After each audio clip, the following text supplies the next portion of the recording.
వర్గాలందరూ అలాగే వైఎస్ఆర్ కాంగ్రెస్ పార్టీని అభిమానిస్తున్నారని అనుకుంటున్నా. వైఎస్ఆర్ కాంగ్రెస్ పార్టీ లేదా జగన్మోహన్ రెడ్డి గారు ఈ 5 ఏళ్ల పాటు ఎవరినైతే ఏ వర్గాలనైతే కాసుకున్నారో, ఏ వర్గాల దీన్ని అభ్యున్నతికి పాటుపడుతూ వచ్చారో, రాష్ట్ర అభివృద్ధితో పాటు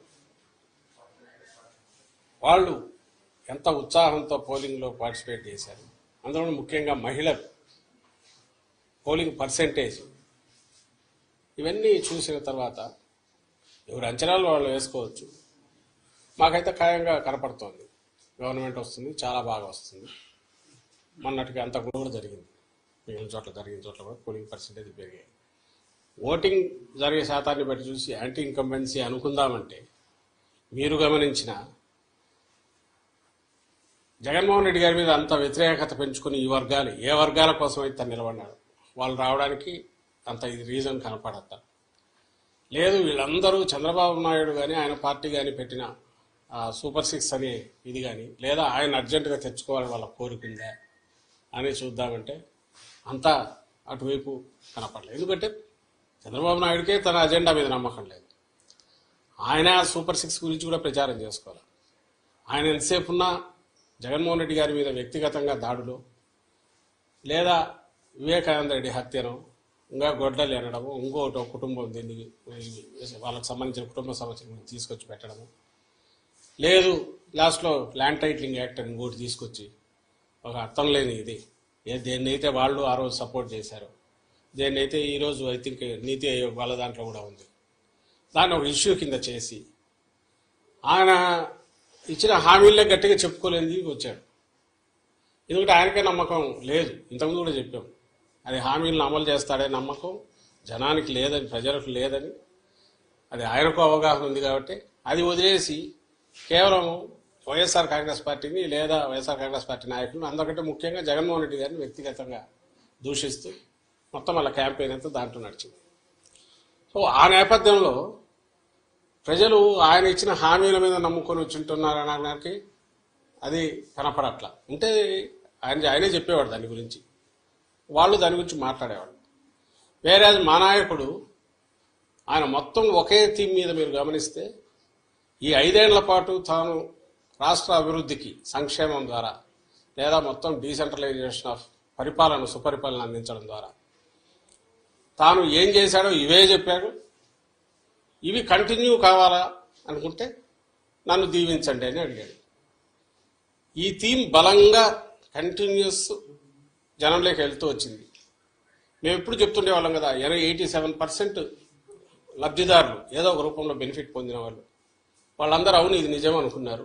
కరెక్టే కదా, ఇది కంటిన్యూ అయితే మా బతుకుల్లో ఇంకా మెరుగైన మెలుపు వస్తుంది, మేలు మలుపు వస్తుంది, ఇంకా వెలుగు పెరుగుతుంది, కుటుంబం అభివృద్ధి జరుగుతుంది అని వాళ్ళు నమ్మారు. ఏదైతే హోప్ పెట్టుకున్నామో వాళ్ళు ఓన్ చేసుకున్నారు. ఈరోజు అది కనపడుతుంది. అంటే మా దాంట్లో ఇది క్రిస్టల్ క్లియర్గా ఒక వ్యాలిడ్ రీజన్ కనపడుతుంది. నాకు టీడీపీ వైపు నుంచి ఒక్క రీజన్ చెప్పండి, మేము మీడియానే అడుగుతున్నాం, ఇదిగో ఈ రీజన్ వల్ల వీళ్ళకి వచ్చి ఉండొచ్చు కదా అని అనుకోవడానికి ఒక్కటి చెప్పండి. అప్పుడు ఇదే వస్తుంది. అయినా సరే వాళ్ళు బింకంగా ఏదన్నా అనుకుంటే ఆయన చంద్రబాబు నాయుడు గారిని చూస్తే మీకే తెలుస్తుంది.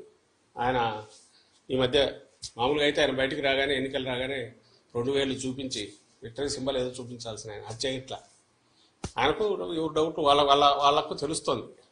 It is well return on the wall. రేపు June 4th దీంట్లో కౌంటింగ్లో రాబోతుంది. అది దానికి సరైన కారణం ఉంది. ఓ సీరియస్ పాలిటిక్స్ చేసే లీడర్కు జనం అభిమానిస్తారు, ఆదరిస్తారు, హక్కున చేర్చుకుంటారనే నమ్మకం ఈ ఎన్నికల్లో కలుగుతుందని మేము భావిస్తాం. మీరు మొదటి నుంచి చెప్తున్నట్టే పల్నాడు జిల్లాలో రాయలసీమ జిల్లాలో కొన్ని ప్రాంతాల అల్లర్ల పైన కేంద్ర ఎన్నికల సంఘం సీరియస్ అయింది. మీరు మొదటి పోలీసులు పాత్ర ఇందులో ఉందని చాలా క్లియర్గా చెప్తున్నారు. కేంద్ర ఎన్నికల సంఘం వారిపైన కూడా వెయిట్ వేసిందని అట్లా చూస్తారు. దానికంటే ఇప్పుడు పురంధేశ్వరి గారు కూడా కొంతమంది అధికారులు మార్చుకున్నారు. ఎక్కడైతే అధికారులు మార్చిన దగ్గర ఇటువంటి ఘటనలు కూడా దాన్ని ఎలా చూస్తారు? ఇప్పుడు మీరే గమనిస్తే ఈరోజు చూశాను, నాకు ఈనాడు బ్యానర్ హెడ్ ఐ థింక్ సరిగ్గా లాస్ట్ మంత్ ఎప్పుడైతే అందరినీ బదిలీ చేసినప్పుడు లేదా వాళ్ళ మీద యాక్షన్ తీసుకోవాలని చేసి బదిలీ చేసి మార్చినప్పుడు ఎస్పీలు కానీ కలెక్టర్లను కానీ ఈడ్చి పారేసిన ఈసీ అని ఒక పెద్ద బ్యానర్ హెడ్డింగ్ పెట్టి వేశారు. ఆ రోజు నుంచి చెప్తున్నాం, ఈ పురంధేశ్వరం ఇంకోరు మాకు ఇదిగో ఈ కంప్లైంట్లు ఉన్నాయని అపోజిషన్ రాయడంలో తప్పేం లేదు. కానీ ఎవరిని పెట్టాలని కూడా వాళ్ళే సజెస్ట్ చేశారు. ఎప్పుడైతే కూటమి ఫామ్ అయిందో అప్పుడే చంద్రబాబు నాయుడు గారికి ఫ్రీ హ్యాండ్ ఇచ్చినారేమో అని అనిపిస్తుంది పై నుంచి. ఆ మేర కొంచెం ఒత్తిళ్లు పనిచేసాయనడానికి బలమైన ఇది ఆ రోజు హడావుడిగా అంతమందిని మార్చినప్పుడు చెప్తున్నాం పట్టులేని వాళ్ళు వస్తే కష్టమని. ఆఖరకు పోలింగ్ తర్వాత జరిగిన హింస చూస్తే అది ఎంత కరెక్ట్ అనేది అర్థమవుతుంది. ఈరోజు మళ్ళీ వాళ్ళు అదే పెడుతున్నారు. పాయింట్ వచ్చి ఎక్కడైతే అధికారులు వాళ్ళు కదిలించి రకరకాల కారణాలు చూపి చేయించుకున్నారో అక్కడే ఇవి జరగడం అంటే వాళ్ళు పెడితే మరి వీళ్ళు ఏజెంట్ల కింద పనిచేస్తారు కదా అని అనుకుంటే ఈ మాత్రం ఇది కూడా జరిగేది కాదు ప్రికాషన్ తీసుకుంటే. కానీ అట్లీస్ట్ ఇప్పటికైనా మేలు. ఇప్పుడు రియలైజ్ కావాల్సింది కానీ ప్రజలు కూడా గమనించాల్సింది ఏంటంటే ఆ రోజు అధికారులు తప్పించి ఎవరైతే తెచ్చుకున్నారో వీళ్ళుండగా జరగడం అంటే అది ఈసీ ఫెయిల్యూరు ప్లస్ టీడీపీ కుట్రపూరితంగా చేసింది అని రెండైతే అవగాహన అర్థమవుతుంది కదా. ఈ నేపథ్యంలో మళ్ళీ వేటు అని చెప్పి ఈరోజు వాళ్ళు చేసేసి ఏదో తమ ప్రతిభనో లేకపోతే టీడీపీ చాలా నిష్పాక్షికంగా ఉందో లేదా ఈసీ నిష్పాక్షంగా వ్యవహరించిందో అన్నట్టు ఈ పత్రికల్లో దాన్ని ఉపయోగించుకుని బ్యానర్లు పెట్టడమే ఆశ్చర్యంగా ఉంది. ఏదైతే మేము చెప్తూ వచ్చామో అదే జరిగింది.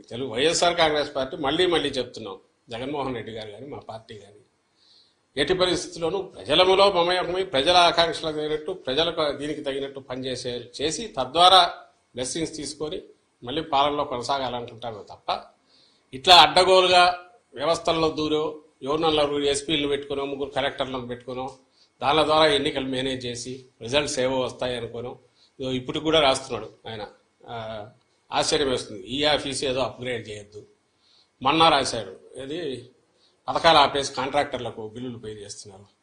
అసలు ఏమనుకుంటాడో అర్థం కావట్లేదు ఆయన చంద్రబాబు నాయుడు. అధికారం లేక ఆల్రెడీ వచ్చేసాను అనుకుంటున్నాడు. మధ్యలో 5 ఏళ్ళు గ్యాప్ వచ్చినా కూడా తనకుంగా ఇది దిగినట్లేదు. ఇది కూడా ఈ ఆఫీస్ ఏదో పంచాయతీ ఆఫీసా స్టేట్ గవర్నమెంట్ అంటే? పంచాయతీ ఆఫీసు ఇంకో దగ్గర ఎక్కడ మారుమూల తెలియని దీంట్లో ఏ కనెక్టివిటీ లేని చోట ఏదైనా ఫైళ్లు తారుమారు అది అనుకోవచ్చు. ఒక గవర్నమెంట్ అనేది అది ఎవరైనా ఉండొచ్చు.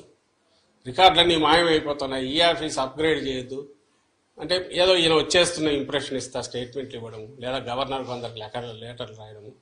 ఏమాత్రం ఆయన ధోరణి మారలేదు ఈ ఎన్నికలు అయిపోయిన తర్వాత కూడా అనేది అర్థమవుతుంది.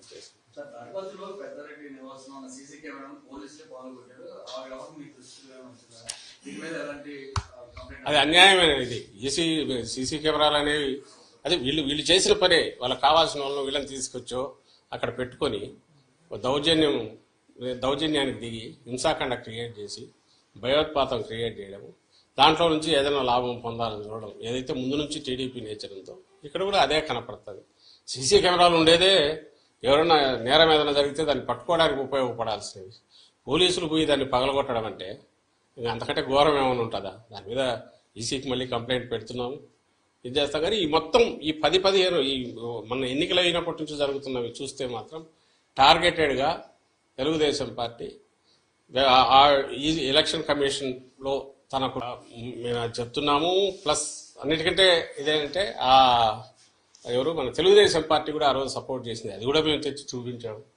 అయినా సరే దాని మీద అడ్డగోలుగా అది ఇంకా ప్రపంచం బద్దలైపోతుంది, తలకిందులు అవుతోంది, ఆస్తులు ఎవరివి ఎక్కడా ఉండవని అంతవరకు తీసుకెళ్ళి వాళ్ళ ఆఖరికి చేసిన డ్రామాలన్నీ నాకు తెలియగలుగుతాను. మళ్ళీ ఈరోజు దాని గురించి మాట్లాడట్లా.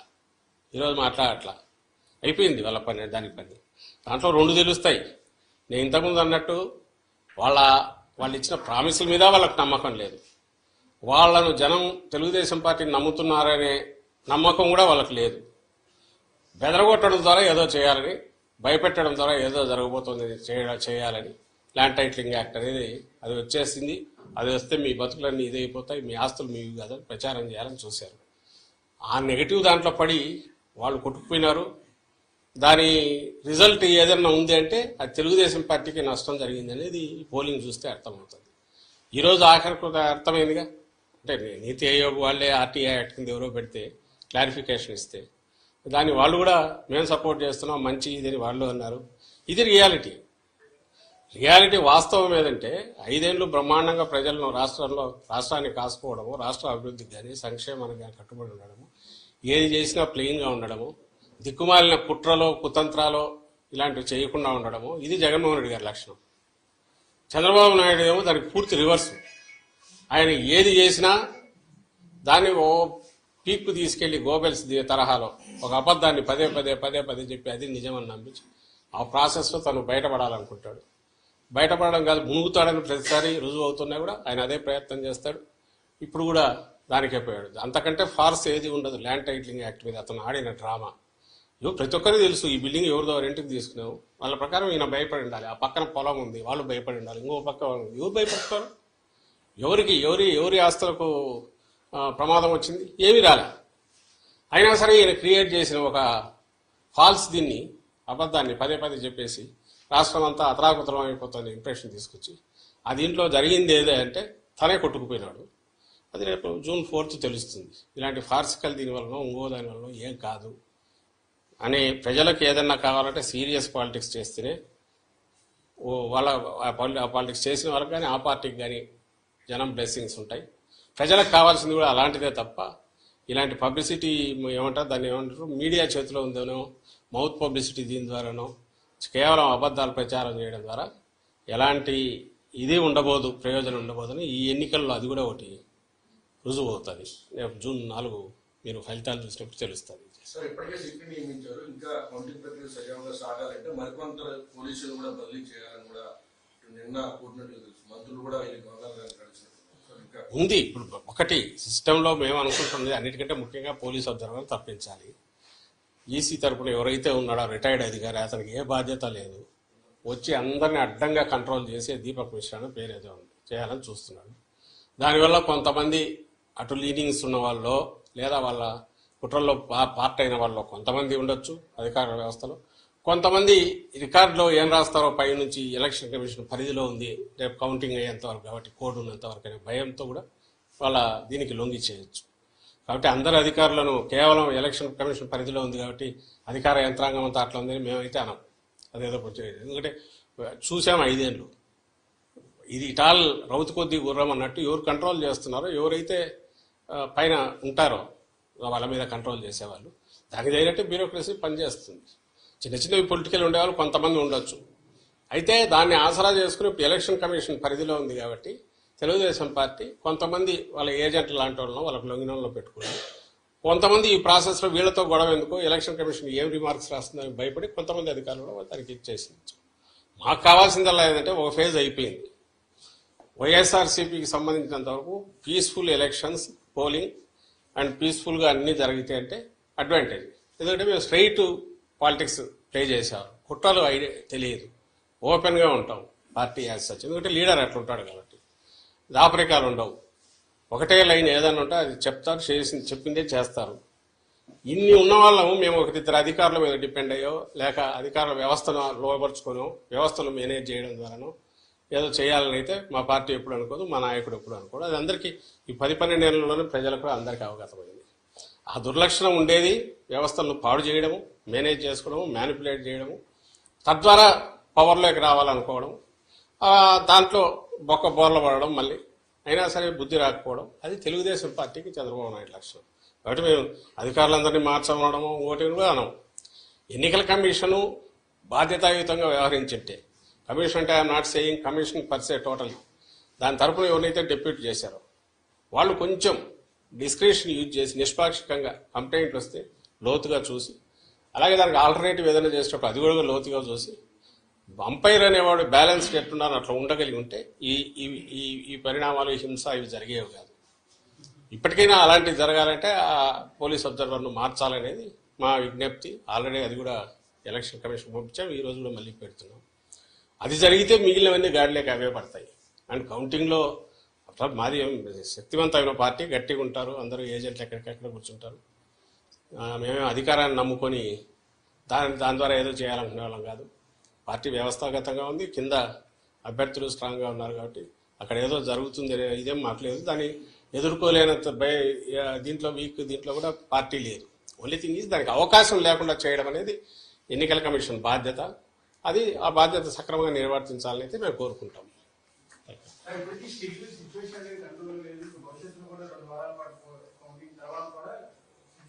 కంట్రోల్ చేయడానికి ఇలాంటి సిచ్యువేషన్ కి ఏంటి ప్రధాన కారణం?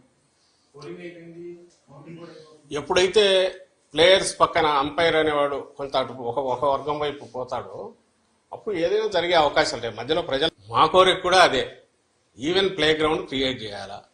మేము లేము అధికారంలో, ఇప్పుడు అధికారంలో లేమంటే టెక్నికల్లీ ఉండొచ్చు కానీ బట్ ప్రాక్టికలీ ఏసీ పరిధిలో పనిచేస్తుంది. కాబట్టి మేము ఫర్వెంట్ రిక్వెస్ట్ అండ్ ఖచ్చితమైన డిమాండ్ ఏంటంటే ఎలక్షన్ కమిషన్ ఆబ్జెక్టివ్గా పనిచేసి ఒక సెక్షన్కు మాత్రమే కొమ్ము కోస్తున్నా, ఒక రాజకీయ శక్తి కంటే టీడీపీ ఆ కూటమి కొమ్ము కాస్తున్నా ఎన్నికల కమిషన్ వర్గాలు కానీ అధికారులు కానీ ఎవరు అంటే వాళ్ళను పక్కన పెడితే everything will fall in line, set right అవుతుంది. మా వరకు మేమైతే ఎన్నికల కమిషన్ చేతిలోకి అధికారం పోయిన తర్వాత దాంట్లో వేలు పెట్టాలని కానీ దాని ఏదో అడ్డదారుల్లో వాడుకోవాలని కానీ ఎప్పుడు అనుకోవట్లేదు. గతంలో అనుకోలే, ఇప్పుడు అనుకోవట్లా. కాబట్టి మాకు నిష్పాక్షికంగా ఉండే ఎన్నికల కమిషన్ ప్రతినిధులు ఇక్కడ ఉంటే everything will fall in line, అంతా బాగానే జరుగుతుంది. అప్పుడు అవసరం ఉండకపోవచ్చు, ప్రికాషనరీ దీని కింద ఫోర్సెస్ ఉండాలని వాళ్ళు అనుకోవచ్చు. మన జరిగిన దాన్ని బట్టి నేనైతే అవసరం ఉంటుందని అనుకోవట్లా. ఏది నిష్పాక్షికంగా ఎన్నికల సంఘం వ్యవహరిస్తే అవసరం వస్తుంది అయితే అనుకోవట్లేదు. అంటే ప్రచారం కోసం అంతా ఎదురు చూస్తున్నారంటే ఏ రీజన్ నుంచి మీకు ఎక్కువ మద్దతు వచ్చేటువంటి అవకాశం ఉండాలంటే ఆ ముఖ్యంగా చెప్పాం కదా, కుప్పం నుంచి ఇచ్చాపురం వరకు మొత్తం జగన్మోహన్ రెడ్డి గారి పాలనలో ఏ కాన్స్టిట్యుయెన్సీలో ఏ నియోజకవర్గంలో ప్రయోజనం అందలేదో చెప్పండి. ఒకవేళ క్యాస్ట్ పరంగా పలానా క్యాస్ట్కి అందలేదని చెప్పండి, లేదా ప్రాంతం వైజ్ పలానా ప్రాంతంలో అందలేదని చెప్పండి. లేదు కదా, యూనిఫామ్గా సాచురేషన్ బేసిస్ మీద కింది నుంచి పై వరకు ఉత్తరాంధ్ర లాస్ట్ ఇచ్చాపురం వరకు అందరికీ ఒకే యార్డ్ స్టిక్తో ఒకే కొలమానంతో అన్ని ప్రయోజనాలు అందాయి. అన్ని ప్రాంతాల్లో ఈ ప్రయోజనాలు అందుకున్న వాళ్ళు కానీ లేదా అడ్మినిస్ట్రేషన్ పరంగా కింది వరకు డోర్ టు డోర్ దీనికి అది డోర్ స్టెప్ అడ్మినిస్ట్రేషన్ తీసుకెళ్లడంలో కానీ యూనిఫామిటీ ఒకే రకంగా జరిగింది. కాబట్టి ఆదరణ కూడా అన్ని వైపుల నుంచి అదే రకంగా ఉంది, ఇంక్లూడింగ్ కుప్పంతో సహా. అక్కడ కూడా బలమైన మంచి దీంతో మా పార్టీ గెలవబోతుంది అనేది మాకు కనపడుతున్నది, ఇప్పుడు కనపడుతున్న సూచన. మిగిలిన చోట్ల కూడా అట్లే ఉంటుంది. ఎక్కడైతే లోకల్ కారణాల వలన సరిగా ఎలక్షనీరింగ్ సరిగా ఇది కాక చేసుకోలేకను అభ్యర్థులు దీంతో రకరకాల కారణాలతో చిన్నవి అంటే అక్కడక్కడ ఉండొచ్చు. కానీ ఓవరాల్గా అయితే సేమ్ యూనిఫామ్ ఇది జగన్మోహన్ రెడ్డి గారి ఓటు ఏదైతే ఉందో, వైఎస్ఆర్సీపీ స్ట్రాంగ్ ఓటు ఏదైతే ఉందో, మా పార్టీ హామీలన్నీ నిలబెట్టుకోవడము లేదా అంతకంటే మెరుగ్గా జీవన ప్రమాణాలు పెంచడము అని అలాగే సుపరిపాలన అందించడం, ఈ ప్రాతిపదిక మీద చూస్తే ఆ బేస్ ఏదైతే స్ట్రాంగ్ ఇది ఉందో అది ఓవర్వెల్మింగ్గా వెల్లువలాగా ఓట్ల రూపంలో ప్రో ఇన్కంబెంట్ ఓట్ల రూపంలో వచ్చిందని మేము భావిస్తున్నాం.